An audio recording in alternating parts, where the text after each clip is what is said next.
verse 13, sabi, dahil sinabi sa kasulatan, maliligtas ang lahat ng tumatawag sa pangalan ng Panginoong Jesus. Kaya problemang malaki pag hindi ka tumatawag sa Panginoon. Sino ba yung mga hindi tumatawag sa Panginoon? Sino ba yung hindi tumatawag sa Panginoong Jesus? Sila yung mga tinatawag na Antikristo. Ibig sabihin, hindi sila nananampalataya kay Kristo. Problema yan. Kasi sabi dito, dahil sinabi sa kasulatan, maliligtas ang lahat ng tumatawag sa pangalan ng Panginoong Jesus. Kaya kung tumatawag ka kay Kristo, boom! Ligtas ka. May buhay na walang hanggan ka. Pag nanampalataya kay Kristo, boom! May buhay na walang hanggan ka. Pero pag dininay mo, tinanggi mo, problema yan, kapatid.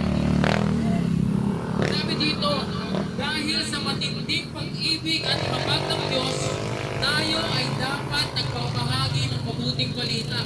Kaya po kami nagbabahagi ng mabuting balita ngayon sa pamamagitan ng habag ng Diyos na nang ibahagi sa inyo. Dito po ako magtatapos. Sabi sa John 3:16, gayon na lamang ang pag-ibig ng Diyos sa sangkatauhan, kaya't ibinigay niya ang kanyang bugtong na anak na si Jesus. Kung sino man ang sumampalataya sa kanya ay hindi mapapahama, kundi magkakaroon ng buhay na walang hanggan. Amen! Hallelujah! Huwag po tayo maniniwala sa kasinungalingan ng Diablo Satanas na wala ng pag-asa. Sinungaling ang Diablo na nagsasabing wala na tayong pag-asa.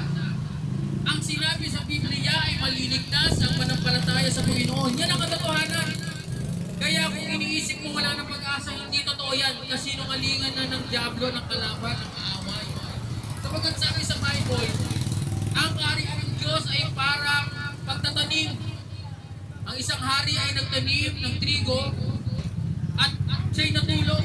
Dumating ang kaaway at nilagyan ng mga masasamang binhi yung tanim.